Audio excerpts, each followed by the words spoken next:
We have another presentation here at ASH where we have studied patients that have been treated with the standard of care lenalidomide maintenance. Using 10 milligram day 1 to 21 on a 28-day cycle for up to 5 years, we have enrolled 100 patients.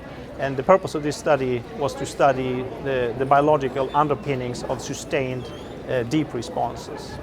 We have been focusing on the number of patients that have remained MRD negative, and we have done a lot of correlative analysis. In the actual poster, we give a more descriptive overview of the fact that many patients can have a sustained MRD negativity for very many years. In this study, there are patients that are more than 5-year MRD negative because they were MRD negative even before they went on the study.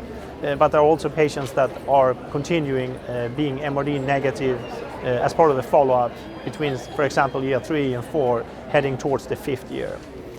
We have done a lot of molecular analysis that is not part of that very poster, but we have another poster presentation here at the meeting where we have conducted single-cell sequencing, T-cell receptor sequencing, and we have also conducted flow cytometry and other type of discovery assays.